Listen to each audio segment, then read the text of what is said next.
Hey guys, it's Reese. In the next few minutes, I'm going to show you a document that we send to our clients once we get to handover.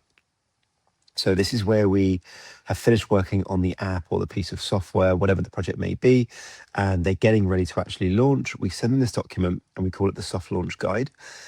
It's essentially some of our learnings having launched over 100 apps and software over the last few years, and it also draws on real world examples from the big names out there like Facebook and Instagram and some of the other kind of apps and tools you use daily and how they did their initial soft launch.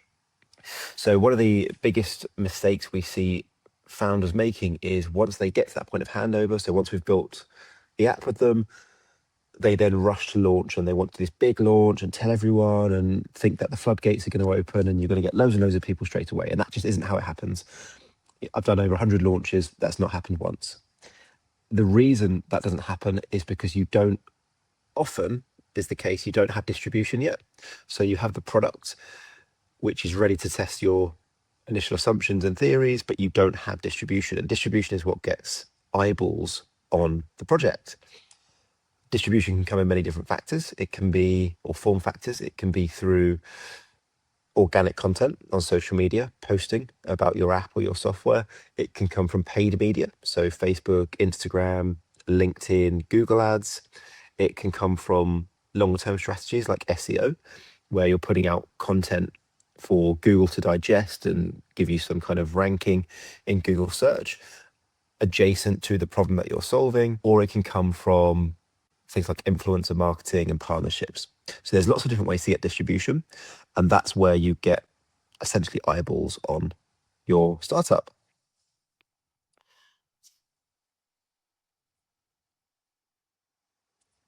Okay, so if we jump straight in, so the document that we send, it starts with you've invested time, energy, resources into creating something you're proud of, and it's obviously tempted to go big straight away. But obviously, a soft launch it's not just a sensible idea, it's essential for the long-term success of your product. The reason being is you're setting expectations with early customers and explaining to them, look, this is just launching, it's a beta, we want to get feedback, we want to hear your kind of questions, concerns. If you're struggling to get set up and use the app or the software, then we want to know that, because you don't want to have all of those issues once you start gaining distribution.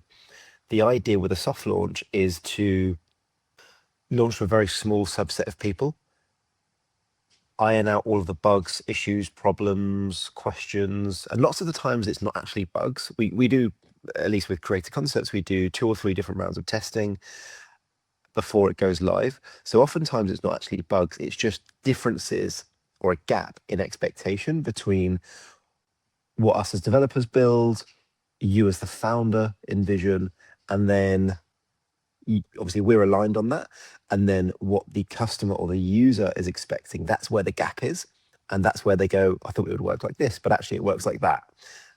And we encourage the soft launch so you can figure out where those gaps might be and either plug them with little tweaks and changes or produce educational content around it, documentation, whatever it may be, or just even become aware that it's even a gap in the first place. So if we look at a couple of real world examples, so Facebook, everyone knows obviously Facebook original launch was 2004 and it was limited to Harvard students. If you've ever watched the movie with Jesse Eisenberg called The Social Network, you'll kind of get a little bit of an insight, don't know how exactly accurate it is, but into that strategy, into that distribution strategy where they sent out a bunch of emails to Harvard students, and it kind of built that network virality, that network effect of having a very localized launch. And then obviously they expanded out campus to campus from there.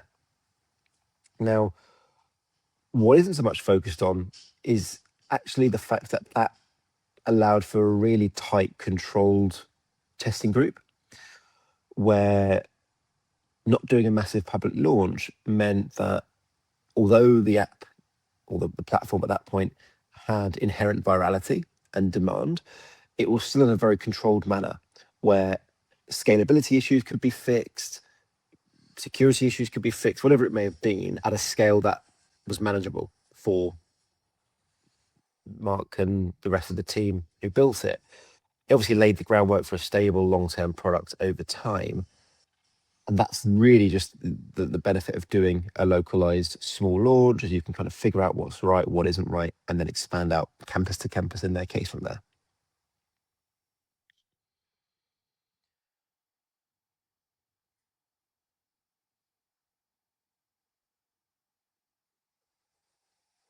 Similar with Instagram. So Instagram actually started out as Bourbon, and that was tested with a small group of people. And those early users made it clear what features actually mattered most. So photo sharing, allowing people to basically share photos with their friends, family, whatever it was. That was the key selling point to Bourbon. And then it obviously became Instagram. And they wouldn't have known that if they'd have tried to do a massive launch and serve everyone all together. So that's where, again, small testing groups matter.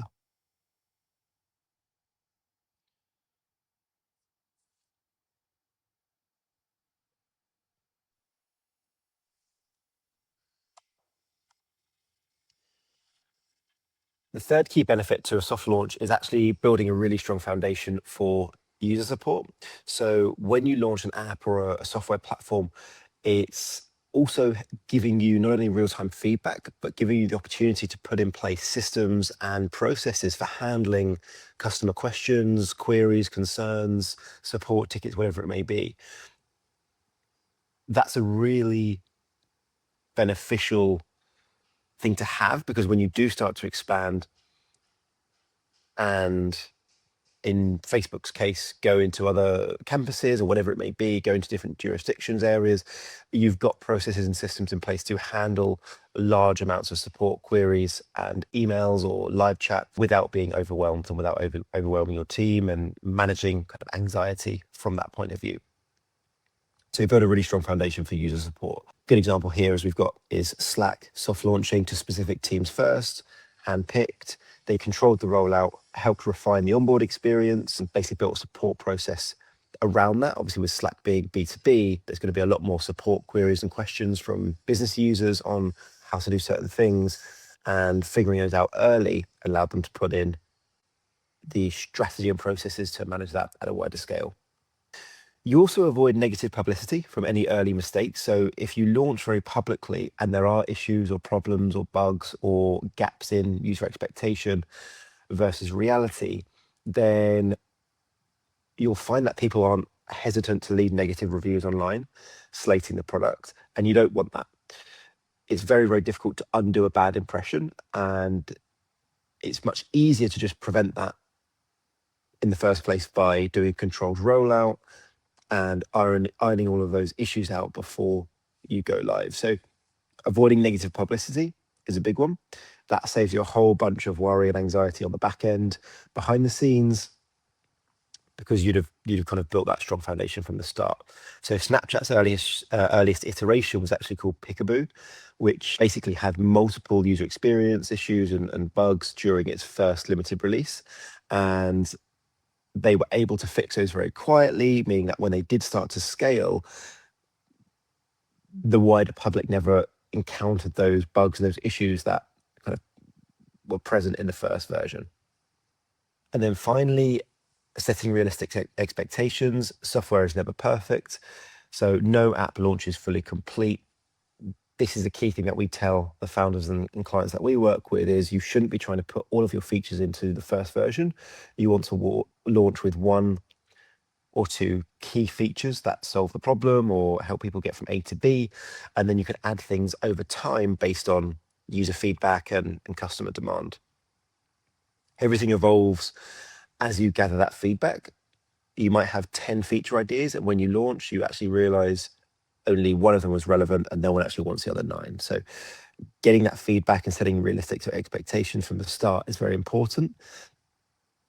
And also, setting expectations means that your soft launch positions your app as a work in progress, and it gives you a lot of room to improve without that kind of pressure if you're to do a big public launch. Another good example here is early versions of Twitter frequently went down, went offline, yet because their rollout was very slow, controlled, and expectations were set clearly with initial users, their community remained very forgiving while the Twitter team were able to improve stability and scalability over time.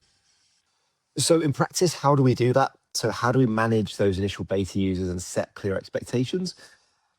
Generally, a good initial rollout, a good soft launch relies on managing the people that will be using it as much as managing the product. So, here's how we do that well. So we communicate the stage of the product very openly. So we want to tell users and customers that they're on an early version. Maybe we even have a banner that says, this is a beta, please give us feedback, whatever it may be. We want to make that as clear as possible. And being transparent makes people more patient and more helpful. And what you'll notice actually is people who would maybe initially actually be quite combative or give negative feedback or even just get frustrated.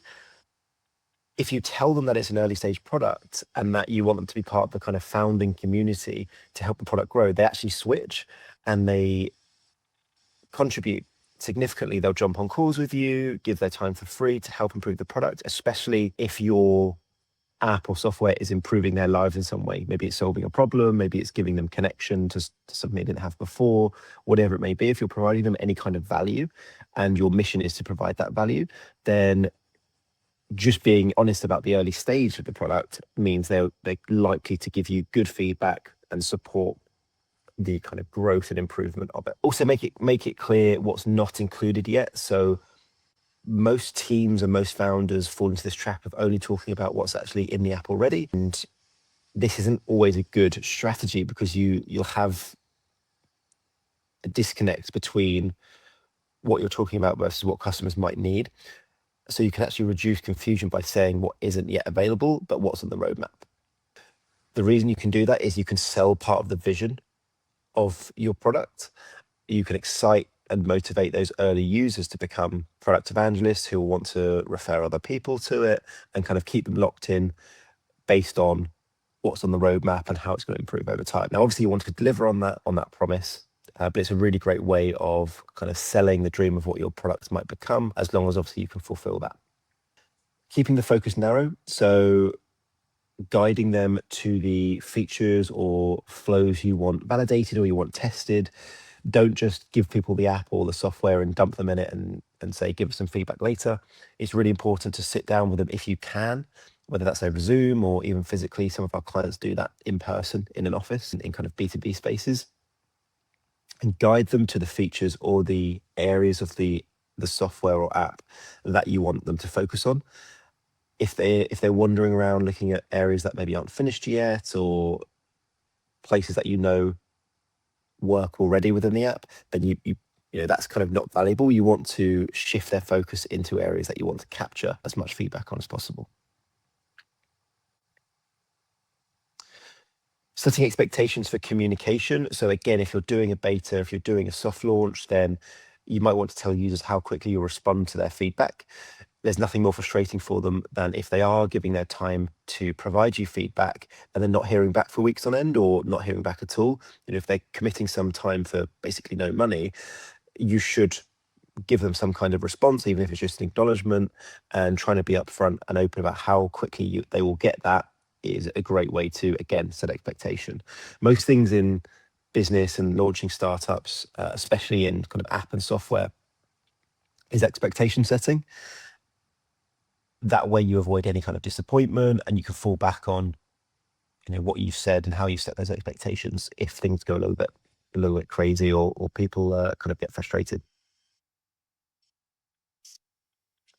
Also providing a framework on how to report problems. So if you are doing a soft launch for capturing bugs and bug reports, then you want to have some kind of system, software, or structure to allow people to report problems and bugs. There's many tools out there that allow you to do this.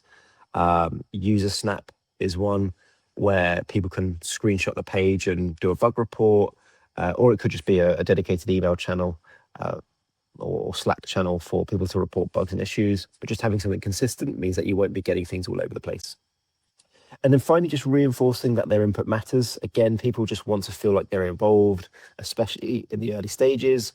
So they will give you better feedback when they feel involved, when they feel listened to, and when you make the time to acknowledge, jump on a call with them, find out about their problems, and see how they're using the product. So once you get to that soft launch phase, put as much effort as you can into making those early users feel involved, and that's how you build a really strong community and set of evangelists for your product. Okay, so that's pretty much it for this video. In another video, I will cover a little bit more about cohort-based launching. I think based on time, that's probably enough for now. So hopefully you found this video valuable. Yeah, I look forward to seeing you in the next one. Thanks.